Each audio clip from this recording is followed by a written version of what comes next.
ശരി, ശ്രീ എം ജയേന്ദ്രൻ, അങ്ങനെ CPM-ന് ഒരു അമ്പരപ്പുണ്ടാക്കാൻ ഈ KC-യുടെ സന്ദർശനത്തിന് കഴിഞ്ഞിട്ടുണ്ടോ?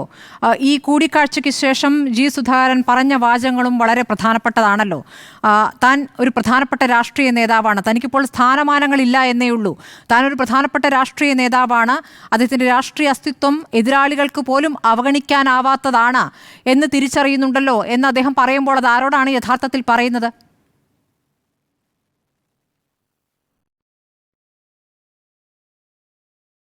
ഈ ചർച്ചയിൽ ഇപ്പോൾ പ്രിയപ്പെട്ട ശ്രീകുമാറാണല്ലോ തുടങ്ങി വെച്ചത്. എനിക്ക് അദ്ദേഹത്തോട് തന്നെ തുടക്കത്തിൽ ചോദിക്കാനുള്ളത്, പ്രിയപ്പെട്ട ശ്രീകുമാർ, നമ്മൾ എന്ത് തരം രാഷ്ട്രീയ വിശകലനമാണ് ഇത്തരത്തിലുള്ള വ്യാഖ്യാനങ്ങളിലൂടെ നടത്താൻ ശ്രമിക്കുന്നത് ആദ്യം ദയവായി താങ്കൾ പരിശോധിക്കണം.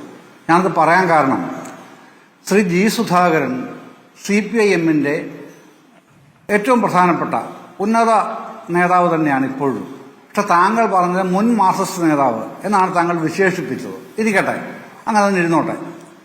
അദ്ദേഹം വിശ്രമ ജീവിതത്തിലാണിപ്പോൾ.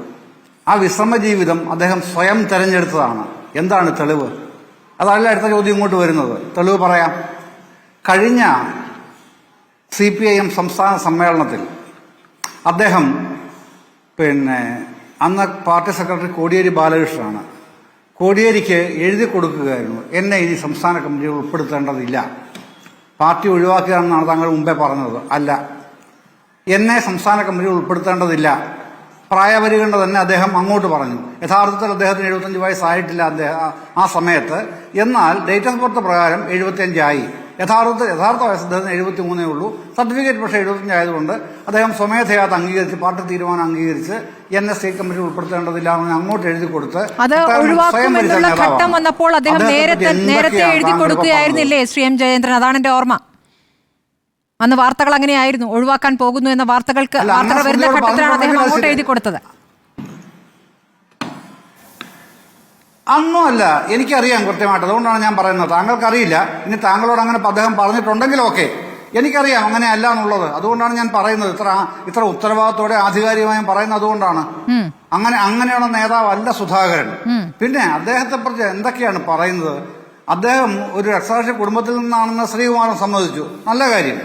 എന്ത് രക്തസാക്ഷി കുടുംബമാണ് അദ്ദേഹത്തിന്റെ കുടുംബം എന്നൂടെ പറയണ്ടേ ശ്രീകുമാറെ? അപ്പോൾ 1977 ഡിസംബർ 2-നാണ് പന്തളം NSS കോളേജിൽ അന്ന് SFIയുടെ യൂണിറ്റ് സെക്രട്ടറി ആയിരുന്ന ഭുവനേശ്വരനെ KSUവിന്റെയും DSUവിന്റെയും ഗുണ്ടകൾ ആ കോളേജിന്റെ 3-ാം നിലയിൽ മാത്തമാറ്റിക്സ് ഡിപ്പാർട്ട്മെന്റിൽ നിന്ന് ആക്രമിച്ച് പൊക്കിയെടുത്ത് താഴേക്ക് 3-ാം നിലയിൽ താഴേക്ക് വലിച്ചെറിയുന്നത്. അങ്ങനെയാണ് 2-ാം തീയതി ഉണ്ടായ ആക്രമണത്തിൽ 7-ാം തീയതി ഭുവനേശ്വരൻ മരിക്കുന്നത്. അതറിയാമോ? ആ കനൽ ഇപ്പോഴും നെഞ്ചിൽ തീക്കട്ട പോലെ കൊണ്ടു നടക്കുന്ന ആളാണ് സഖാവ് സുധാകരൻ. അദ്ദേഹം ഇന്നും പറഞ്ഞതാണ്, എനിക്ക് പാർട്ടിയോട് ഒരു അഭിപ്രായ വ്യത്യാസവുമില്ല എന്ന് മാധ്യമങ്ങളോട് നേരെ മുഖത്ത് നോക്കി പറഞ്ഞിട്ടും പിന്നെയും ഇവിടെ നിന്ന് ചർച്ച ചെയ്യാണ്. സുധാകരന് ഭയങ്കര അഭിപ്രായ വ്യത്യാസമാണ്. വേണുഗോപാൽ വന്ന അതുകൊണ്ടാണ് അത്രേ. ഒരു കാര്യം മനസ്സിലാക്കണം, അദ്ദേഹം അസുഖബാധിതനായിരുന്നു കഴിഞ്ഞ 2 മാസക്കാലം. ആ അസുഖബാധിതനായിരുന്ന സമയത്ത് 2 മാസക്കാലത്തിന് മുൻപ് ഇതേ KC വേണുഗോപാൽ അവിടെ വന്നപ്പോൾ ആരും കണ്ടില്ലേ? അന്നും അദ്ദേഹം സംഘടനാ ജനറൽ സെക്രട്ടറി ആയിരുന്നല്ലോ, MP-യും ആയല്ലോ. അദ്ദേഹം അസുഖബാധിതനാണെന്ന് ശ്രീ ജയേന്ദ്രൻ, അദ്ദേഹം അസുഖബാധിതനാണെന്ന് ഇപ്പോൾ ഇടത് സഹയാത്രികനായ KV തോമസിന് എന്താണ് മനസ്സിലാക്കാനാകാത്തത്? ഇപ്പോൾ കഴിഞ്ഞ ദിവസം പോലും ഞാൻ കണ്ടതാണ്, അദ്ദേഹത്തിന് ഒരു ആരോഗ്യ പ്രശ്നവും ഇല്ല എന്നാണ് KV തോമസ് ഫേസ്ബുക്ക് പോസ്റ്റ് ഇട്ടിരിക്കുന്നത്. വെറുതെ നേതാക്കൾക്കിടയിൽ പറയുകയല്ല, ഫേസ്ബുക്ക് പോസ്റ്റ് ഇട്ടിരിക്കുകയാണ്. എന്താണ് അതിന്റെ അർത്ഥം? സ്മൃതി എന്താ ഈ പറയുന്നത്? സുധാകരൻ തന്നെ ഇന്ന് മാധ്യമങ്ങളോട് പറയുന്നത് നമ്മളെല്ലാവരും കേട്ടതല്ലേ. എന്റെ അസുഖത്തിന് എന്നെ കാണാൻ നിന്ന നിരവധി ആൾക്കാരുണ്ട്, ഞാൻ അസുഖമായിട്ട് കിടന്നപ്പോ. ഇന്ന് അദ്ദേഹം തന്നെ പറയാണ്. പിന്നെ KV തോമസ് എന്ത് പറഞ്ഞാൽ എന്താണ് കാര്യം? അത് സുധാകരൻ അസുഖമില്ലെന്ന് പറയാൻ KV തോമസ് ആരാണ്? ഞാൻ ചോദിക്കട്ടെ. സുധാകരൻ അസുഖമില്ലെന്ന് പറയാൻ KV തോമസ് ആരാണ്? അദ്ദേഹം സംസ്ഥാന സർക്കാരിന്റെ ഡൽഹിയിലെ പ്രതിനിധിയൊക്കെ ആയിരിക്കും. വളരെ പ്രധാനപ്പെട്ട ആളാണല്ലോ. പക്ഷെ സുധാകരൻ അസുഖമാണെന്ന് അദ്ദേഹം തന്നെ പറഞ്ഞപ്പോ ഇടത് ക്യാമ്പിലേക്ക് എത്തിച്ച വളരെ പ്രധാനപ്പെട്ട ആളല്ലേ ശ്രീ ജയേന്ദ്രൻ? ഞാൻ പറഞ്ഞില്ല. അല്ല, നമ്മൾ ഇപ്പോൾ വ്യക്തിപരമായ അല്ലെന്ന് ഞാൻ പറഞ്ഞില്ലേ. ഞാൻ ചോദിക്കുന്നത് ഞാൻ അദ്ദേഹം പ്രധാനപ്പെട്ട ആളല്ലെന്ന് ഞാൻ പറഞ്ഞില്ല. ഇപ്പോഴും പറയുന്ന പ്രധാനപ്പെട്ട ആളാണ്. പക്ഷേ സുധാകരൻ അസുഖം പറയാൻ അദ്ദേഹം ആരാണ്? അതാണ് ഞാൻ ചോദിച്ചത്. ഇന്ന് സുധാകരൻ തന്നെ പറയുകയാണ്, ഞാൻ രോഗബാധിതനായിരുന്നു, അസുഖമായിട്ട് കിടന്നപ്പോൾ എന്നെ കാണാൻ വന്ന കാര്യങ്ങളൊക്കെ സുധാകരൻ തന്നെ ഇന്ന് മാധ്യമങ്ങളോട് പറയുകയാണ്. അപ്പോഴാണ് സ്മൃതി ചോദിക്കുന്നത് KV തോമസ് ഇങ്ങനെ പോസ്റ്റ് ഇട്ടിട്ടുണ്ടെന്ന്. അത് അദ്ദേഹത്തിനോട് തന്നെ പോയി ചോദിക്കണം. അത്രേ ഉള്ളൂ എന്റെ മറുപടി അക്കാര്യത്തിൽ. അതല്ല ഞാൻ പറഞ്ഞു വന്നത്. അത് കൂടാതെ ഇന്ന് ചന്ദ്രികയുടെ കാര്യം പറഞ്ഞല്ലോ. കഴിഞ്ഞ വർഷവും ചന്ദ്രികയുടെ അമ്പലപ്പുഴ നിയോജക മണ്ഡലത്തിലെ ക്യാമ്പയിൻ ഉദ്ഘാടനം ചെയ്ത് ഇതേ ജി സുധാകരന. അല്ലാതെ ഇന്ന് പ്രത്യേകമായിട്ടുണ്ടാക്കിയ കാര്യമല്ല. ഇന്നെന്തുകൊണ്ടാണ് അത് നിഷേധിച്ചത്? കഴിഞ്ഞ വർഷം ഈ മാധ്യമങ്ങളൊന്നും വിളിച്ചുകൊണ്ട് വന്നിരുന്നില്ല ലീഗിന്റെ ജില്ലാ പ്രസിഡന്റ് നിസാർ. പക്ഷെ ഇന്നങ്ങനല്ല. ജില്ലാ പ്രസിഡന്റും ഒരു സംഘം ആൾക്കാരും മാധ്യമങ്ങളുടെ നിറയെ വലിയൊരു സംഘവും ആയിട്ടാണ് അവർ വരുന്നത് ക്യാമ്പയിൻ ഉദ്ഘാടനം ചെയ്യാൻ. പക്ഷേ ശ്രീ ജയേന്ദ്രൻ, കഴിഞ്ഞ വർഷത്തെ വ്യത്യസ്ത സാഹചര്യമാണല്ലോ. ശ്രീ ജയേന്ദ്രൻ, കഴിഞ്ഞ വർഷം എന്നുള്ളത് ലീഗിനെ ഇങ്ങോട്ട് സ്വാഗതം ചെയ്തുകൊണ്ടിരിക്കുന്ന ഒരു കാലമാണ്. ഒന്ന് പൂർത്തിയാക്കട്ടെ. ഈ തവണ അദ്ദേഹം സമ്മതിച്ചു. ഈ തവണ അദ്ദേഹം അത് ക്യാമ്പയിൻ ഉദ്ഘാടനം ചെയ്യാൻ സമ്മതിച്ചു. പക്ഷേ പിന്നീട് മാധ്യമങ്ങൾ വന്നപ്പോൾ അദ്ദേഹം വേണ്ടെന്ന് വെച്ചു. അപ്പോൾ വിവാദമാകുന്നതുകൊണ്ട് വേണ്ടെന്ന് വെക്കുന്നു. ഇപ്പോൾ ഈ പറഞ്ഞതുപോലെ തെരഞ്ഞെടുപ്പ് സമയത്ത് പാണക്കാട് തങ്ങളെ രൂക്ഷമായി വിമർശിച്ചുകൊണ്ട് പിണറായി വിജയൻ നടത്തിയ പ്രസംഗങ്ങൾ നമ്മുടെ മുന്നിലുണ്ടല്ലോ. അതിനുശേഷമാണ് ഈ ക്യാമ്പയിൻ ഉദ്ഘാടനത്തിന് അദ്ദേഹം സമ്മതിക്കുന്നത്. കഴിഞ്ഞ വർഷം ഈ വർഷം തമ്മിൽ നല്ല വ്യത്യാസമുണ്ടെന്നേ പാർട്ടിയുടെ സമീപനത്തിൽ. അല്ല, അത് നിങ്ങളുടെ വ്യാഖ്യാനത്തിന്റെ പ്രശ്നം മാത്രമേ ഉള്ളൂ. അതെങ്ങനെയാ വ്യാഖ്യാനമാകുന്നത്? വീക്ഷണ വ്യത്യാസമില്ല, നിലപാട് വ്യത്യാസം ഒന്നുമില്ല. അതെങ്ങനെയാണ് ശ്രീ ജയേന്ദ്രൻ? നമ്മൾ കണ്ടതല്ലേ. അറിയാവുന്ന പോലെ നിങ്ങൾക്കറിയില്ല സുധാകരൻ. അതുകൊണ്ട് തന്നെ കാര്യം. അല്ല, ഞാനത് പറയാൻ പോർത്ത് നിങ്ങൾ സമ്മതിക്കണ്ടേ പറയാൻ? ഞാനത് പറയട്ടെ സ്മൃതി. അത് പറയാൻ എന്നെ നിങ്ങൾ അനുവദിക്കാതെ എനിക്ക് എന്ത് ചെയ്യാൻ പറ്റും? ഞാൻ ഉപചോദ്യമായി ചോദിച്ചാണ്. പറഞ്ഞില്ല. കഴിഞ്ഞ വർഷം ഇതേപോലെ തന്നെ കഴിഞ്ഞ വർഷം ക്യാമ്പയിൻ ഉദ്ഘാടനം ചെയ്യാമെന്ന ഇതേ ജി സുധാകരനായിരുന്നു. അദ്ദേഹമാണ് ഉദ്ഘാടനം ചെയ്തത്. അദ്ദേഹത്തിന് വീട്ടിൽ വിളിച്ചു തന്നെ. അന്നൊരു പ്രചാരണവും ഉണ്ടായിരുന്നില്ല. ഇന്നതല്ല. മാധ്യമപ്രവർത്തകരെ ആകെ വിളിക്കുക മാത്രമല്ല, ഇന്നലെ മാധ്യമപ്രവർത്തകരുടെ വാട്സാപ്പ് ഗ്രൂപ്പിലേക്ക് ലീഗിന്റെ നേതാക്കളുടെ മെസ്സേജ് പോയിരുന്നു. നാളെ രാവിലെ 10 മണിക്ക് ജി സുധാകരന്റെ വീട്ടിൽ ചന്ദ്രിക ദിനപത്രത്തിന്റെ ക്യാമ്പയിൻ. കഴിഞ്ഞ വർഷം അങ്ങനെ മെസ്സേജ് ഉണ്ടായിരുന്നില്ല. അപ്പൊ ഇത്തവണ അവർ പ്ലാൻ ചെയ്ത് തന്നെയല്ലേ ചെയ്യുന്നത്? അതിന് ജി സുധാകരൻ എന്തിനാണ് കൂട്ടുപിടിക്കുന്നത്? അദ്ദേഹം പറഞ്ഞത് പറ്റില്ല. അങ്ങനെ മാധ്യമങ്ങളെ വിളിച്ചുകൊണ്ട് വന്നാൽ നിങ്ങളുടെ ക്യാമ്പയിൻ ഉദ്ഘാടനം ചെയ്യാൻ എന്നെ കിട്ടില്ല, ഞാനതിന് തയ്യാറല്ല എന്ന് പറഞ്ഞവർക്ക് മടങ്ങി പോകേണ്ടി വന്നു. അതാണ് കാര്യം. അപ്പൊ അത് അങ്ങനെ നിൽക്കുന്ന ഒരു ജി സുധാകരനെ അദ്ദേഹം നേരെ ശ്രീകുമാർ പറഞ്ഞത് ഇന്ന് അവർ രാഷ്ട്രീയവും സംസാരിച്ച് കാണില്ലായിരിക്കും. പക്ഷേ ആ ലക്ഷ്യം അദ്ദേഹത്തിന്റെ മനസ്സിലുണ്ടായിരിക്കാം. അങ്ങനെ അത്തരം നിഗൂഢ ലക്ഷ്യവും മനസ്സിൽ വെച്ചുകൊണ്ട് ചെന്നാൽ അതിന് പറ്റിയ ആളാണ് ജി സുധാകരൻ താങ്കൾക്ക് തോന്നുമായിരിക്കും. പക്ഷെ തീർച്ചയായും കെ സി വേണുഗോപാൽ അങ്ങനെ തോന്നില്ല. കെ സി വേണുഗോപാലിന് അറിയാം ജി സുധാകരൻ എന്താണ്, ആരാണ് എന്നുള്ളത് നല്ല വ്യക്തതയുള്ളതാണ് കെ സി വേണുഗോപാൽ. ചിരിക്കണ്ട, എനിക്കറിയാം കെ സി വേണുഗോപാലിന് നല്ല വ്യക്തതയുണ്ട് ജി സുധാകരൻ ആരാണെന്നും എന്താണെന്നും. അങ്ങനെ ചാക്കിട്ട് പിടിക്കാൻ വേണ്ടി സുധാകരൻ്റെ അടുത്ത് എല്ലാം ധൈര്യപ്പെടുക പോലും ഇല്ല കെ സി വേണുഗോപാൽ പോലുള്ള ഉന്നത ശ്രേണിയിൽ നിൽക്കുന്ന ഒരു നേതാവ്. അതാദ്യം മനസ്സിലാക്കൂ. എന്നിട്ടല്ലേ പിന്നെ ബാക്കി ഇന്നൊന്ന് ചാക്കിട്ട് പിടിച്ചു കളയാം എന്ന മട്ടിൽ പോകുന്നു എന്നല്ല ശ്രീ ജയേന്ദ്രൻ. അത് കൊടുക്കുന്ന ഒരു മെസ്സേജ് ഉണ്ട്. ആ കൂടിക്കാഴ്ച നൽകുന്ന ഒരു മെസ്സേജ് ഉണ്ട്. ആ മെസ്സേജ് ആണല്ലോ നമ്മളിപ്പോൾ ചർച്ച ചെയ്യുന്നത്. ഞാനത് കോട്ട് ചെയ്തല്ലോ. ശ്രീകുമാർ പറഞ്ഞത് ഇന്നിപ്പോ അങ്ങോട്ട് പിടിക്കാനല്ല എന്ന് ഞാൻ പറഞ്ഞല്ലോ. ശ്രീകുമാറിന്റെ വാചകം തന്നെ ഞാൻ കോട്ട് ചെയ്തിരുന്നല്ലോ. അതൊക്കെ അതല്ല. പക്ഷേ ഞാൻ പറഞ്ഞത് കെ സി വേണുഗോപാലിന് അറിയാം ജി സുധാകരൻ എന്താണ്, ആരാണ്. ജി സുധാകരൻ പറഞ്ഞല്ലോ, ഞങ്ങൾ എത്രയോ വർഷങ്ങൾ നിയമസഭയിൽ ഒരുമിച്ചിരുന്നവരാണ്. അദ്ദേഹം എന്നെ കാണാൻ വന്നു, കണ്ടു, സംസാരിച്ചു. അപ്പോൾ കെ സി വേണുഗോപാൽ അത് തന്നെ പറഞ്ഞു. പക്ഷെ അതിന് രാഷ്ട്രീയമായ ദുർവ്യാഖ്യാനങ്ങൾ കൊടുക്കുകയാണ്. വ്യാഖ്യാനമല്ലേ, ദുർവ്യാഖ്യാനമാണ്. എന്തിനാണ് ദുർവ്യാഖ്യാനം? താങ്കൾക്ക് ജി സുധാകരനെ വ്യക്തിപരമായി അറിയാം ശ്രീ ജയേന്ദ്രൻ. അതുകൊണ്ടാണ് താങ്കൾ പറയുമ്പോൾ അത് വൈകാരികമായി പോവുകയും കൂടി ചെയ്യുന്നത്.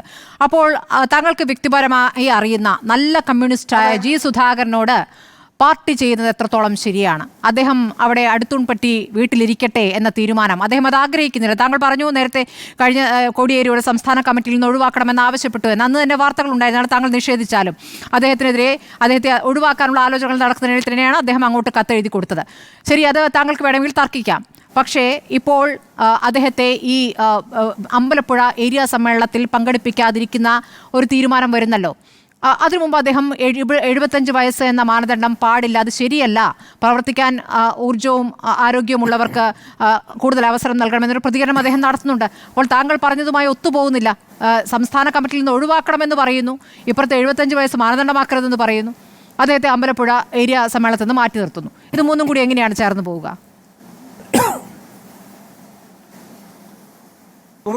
ഇതൊന്നും അല്ല ജി സുധാകരൻ്റെ സ്റ്റഫ്. നിങ്ങൾക്ക് ആ മനുഷ്യനെ അറിയാൻ വയ്യാഞ്ഞിട്ടാണ്. അത് എത്ര ഉയർന്ന നിലപാടുകളുള്ള ഒരു കമ്മ്യൂണിസ്റ്റാണ് അദ്ദേഹം എന്നുള്ളത് ഒന്ന് സംസാരിച്ച് നോക്കുമ്പോൾ നിങ്ങൾക്കറിയാം. ഒരു പ്രാവശ്യം സംസാരിച്ചാൽ മതി, ഒരുപാട് പ്രാവശ്യമൊന്നും വേണ്ട. ആ മനുഷ്യനാണ് ഇങ്ങനെ എന്തെങ്കിലും കാര്യങ്ങൾ കേട്ടാൽ അത് വെച്ചുകൊണ്ട് ജി സുധാകരന് സ്കെയിൽ വെക്കാൻ ചെല്ലുന്നത്. അത് ആ സ്കെയിലൊന്നും അദ്ദേഹത്തിന് പാകമാവുകയേ ഇല്ല. അദ്ദേഹത്തിന്റെ സ്കെയില് ഇപ്പൊ താങ്കൾ ചോദിച്ചല്ലോ അമ്പലപ്പുഴ സമ്മേളനം, ശരിയാണ്.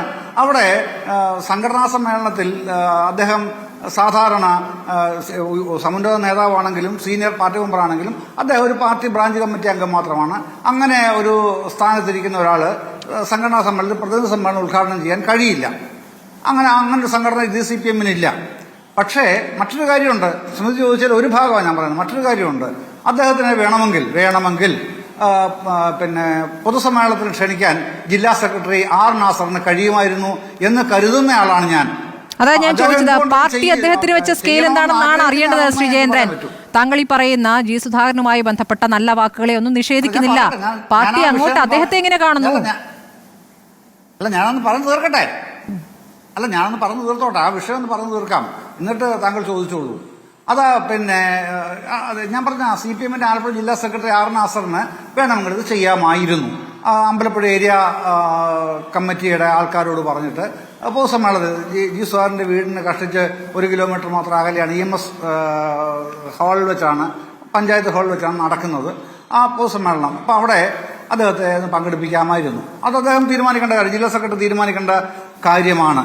അത് പിന്നെ എന്തുകൊണ്ട് തീരുമാനിച്ചില്ല എന്നുള്ളതാണ് ചർച്ചാ വിഷയമെങ്കിൽ അത് നമുക്കിവിടെ ചർച്ച ചെയ്യാൻ കഴിയില്ല. അത് പാർട്ടിയുമായിട്ട് ബന്ധപ്പെട്ട കാര്യമാണ്. പക്ഷെ മറ്റൊരു കാര്യമുണ്ട്, ഈ ഇന്നലെയും ഒക്കെയായി ഉയർന്ന വിമർശനങ്ങളും ചർച്ചകളും ഒക്കെ പാർട്ടി നേതൃത്വം, കേരളത്തിലെ സംസ്ഥാന നേതൃത്വത്തിലെ ഏറ്റവും പ്രമുഖർ, ഞാൻ മനസ്സിലാക്കുന്നു അദ്ദേഹവുമായി ഇന്ന് സംസാരിച്ചിട്ടുണ്ട് രാവിലെ തന്നെ. ഈ മീഡിയാസ് ഒക്കെ വരുന്നതിന് മുൻപ് സംസ്ഥാന നേതൃത്വത്തിലെ പ്രമുഖർ ശ്രീ G സുധാകരനുമായിട്ട് ആശയവിനിമയം നടത്തിയിട്ടുണ്ട്. അദ്ദേഹത്തിന് ഒരു അഭിപ്രായ വ്യത്യാസവും ഇല്ല എന്നുള്ളത് നേതാക്കളോട് തന്നെ പറഞ്ഞിട്ടുണ്ട്. പിന്നെ ഞാനീ പറയുന്ന കാര്യം സമ്മേളനത്തിൽ പങ്കെടുപ്പിക്കാമായിരുന്നല്ലോ എന്നുള്ള കാര്യം, അത് ശരിയാണല്ലോ എന്ന തരത്തിലുള്ള ആശയവിനിമയം പോലും ഉണ്ടായിട്ടുണ്ട് എന്നാണ് ഞാൻ മനസ്സിലാക്കുന്നത്. പക്ഷേ അതൊന്നും തന്നെ അവഗണിക്കുന്നു, ഒഴിവാക്കുന്നു എന്നുള്ള നിലയിലല്ല ശ്രീ G സുധാകരൻ നേതാക്കളോട് കമ്മ്യൂണിക്കേറ്റ് ചെയ്തിട്ടുള്ളത്. അങ്ങനെയല്ല ചെയ്തിട്ടുള്ളത്. അദ്ദേഹം എന്താണെന്നുള്ള നേതാക്കൾക്കും അറിയാമെന്നേ. അദ്ദേഹം പിന്നെ ഇനിയിപ്പോ ഞാൻ പിന്നെ വേറൊരു കാര്യം പറയാം. DC ബ്രാഞ്ചിലാണ് CPM ആലപ്പുഴ ജില്ലാ കമ്മിറ്റി അകത്ത് പ്രവർത്തിക്കുന്ന 15 അംഗ DC ബ്രാഞ്ചിലാണ് G സുധാകരൻ അംഗമായിട്ടുള്ളത്, ബ്രാഞ്ച് കമ്മിറ്റി അംഗമായിട്ടുള്ളത്. അതിൽ സുധാകരൻ ഒഴികെ ബാക്കി എല്ലാവരും അഭിഭാഷകരാണ്. ഈ 15 അംഗ കമ്മിറ്റിയിൽ മിക്കവാറും G സുധാകരൻ ജില്ലാ സമ്മേളന പ്രതിനിധിയാകാൻ ഇടയില്ല. കാരണം ഏതെങ്കിലും ചെറുപ്പക്കാരായ വക്കീലന്മാരായിരിക്കും പ്രതിനിധിയായിട്ട് അയക്കുക. ഒരാൾക്ക് പോകാൻ കഴിയൂ ആ ബ്രാഞ്ചിൽ നിന്ന്. അതുകൊണ്ട് സ്വാഭാവികമായും അദ്ദേഹത്തിന് സംസ്ഥാന സമ്മേളന പ്രതിനിധിയായിട്ടും വരാൻ സാധ്യതയില്ലല്ലോ. എന്നാൽ പാർട്ടിന് അങ്ങനെ പ്രത്യേകമായ താല്പര്യമെടുത്ത് അങ്ങനെ തീരുമാനിച്ചാലോ? എനിക്ക് തോന്നുന്നില്ല അദ്ദേഹം അങ്ങനെ തീരുമാനിച്ചാൽ പോലും ജില്ലാ സമ്മേളനത്തിനോ സംസ്ഥാന സമ്മേളനത്തിനോ പോകാൻ സാധ്യതയുണ്ടെന്ന്. കാരണം ഞാൻ തുടക്കത്തിലേ പറഞ്ഞല്ലോ, അദ്ദേഹം ഒരു റിട്ടയർമെന്റ് മോഡിൽ തന്നെയാണ്. നിങ്ങൾ എത്ര അല്ലെന്ന് പറഞ്ഞാൽ ശരി, അത് KC വേണുഗോപാൽ ചാക്കിടാൻ വരുന്നു, സുരേന്ദ്രൻ ചാക്കിടാൻ വരുന്നു എന്നൊക്കെ ആരൊക്കെ വിളിച്ചു കൂവിയാലും അദ്ദേഹത്തിന്റെ മനസ്സെന്താണെന്നുള്ളത് അറിയാവുന്നവർക്കറിയാം. അദ്ദേഹം CPM വിട്ട് എവിടെയും പോവുകയില്ല. പക്ഷെ തനിക്ക് ചില കാര്യങ്ങൾ പറയാനുള്ളത് പിന്നെ യഥോചിതം അദ്ദേഹം പറയേണ്ട സമയത്തൊക്കെ പറഞ്ഞുകൊണ്ടിരിക്കുകയും ചെയ്യും. അതിലൊന്നും ഒരാൾക്കും അഭിപ്രായ വ്യത്യാസമില്ല. സുധാകരന്റെ വാക്കുകൾ സമൂഹം എപ്പോഴും ശ്രദ്ധയോടെ തന്നെയാണ് കേൾക്കുന്നത്. ആ ഒരു ഔന്നത്യം അദ്ദേഹത്തിന് പൊതുസമൂഹം കൽപ്പിക്കുന്നുണ്ട്, അത് CPM കൊടുക്കുന്നുണ്ട്. അതാണ് ഞാൻ പറഞ്ഞത്. നമ്മൾ വെറുതെ കാണുന്ന ഒരു സാധാരണ നേതാക്കന്മാരെ കാണുന്ന രീതിയിൽ, ഞാൻ ഇന്നലെ പറഞ്ഞില്ലേ, അദ്ദേഹത്തിന്റെ ആ ഒരു പേഴ്സണാലിറ്റി എന്ന് പറഞ്ഞാൽ ടവറിംഗ് പേഴ്സണാലിറ്റിയാണ്. അത് നമുക്ക് അങ്ങനെ വെറുതെ അണ്ടർ എസ്റ്റിമേറ്റ് ചെയ്യരുത് എന്നാണ് ദയവായി എനിക്ക് നിങ്ങളോട്. ശരി, ടവറിംഗ് പേഴ്സണാലിറ്റിയെ ബ്രാഞ്ച് കമ്മിറ്റി അംഗമാക്കി ചുരുക്കുന്നു എന്നിടത്താണ് മറ്റ് പാർട്ടികൾ സാധ്യതകൾ ആരായുന്നത്, സാധ്യതകൾ ആലോചിക്കുന്നത് എന്നുള്ളൊരു സാഹചര്യം കൂടി അവിടെ നിൽക്കുകയാണല്ലോ. ഇപ്പോൾ താങ്കൾ പറഞ്ഞതുപോലെ ഇപ്പോൾ അമ്പലപ്പുഴ ഏരിയ കമ്മിറ്റിയുടെ ഏരിയ സമ്മേളനത്തിലേക്ക് അദ്ദേഹത്തെ വിളിക്കാതിരുന്ന് തെറ്റായി പോയി എന്നൊരു വിലയിരുത്തലേക്ക് പാർട്ടി എത്തിയിട്ടുണ്ടെങ്കിൽ അങ്ങനെ ഒരു കാര്യം ചെയ്തല്ലോ. അതാണ് ഇപ്പോൾ ചർച്ചയ്ക്ക് ആധാരമായിരിക്കുന്നത്.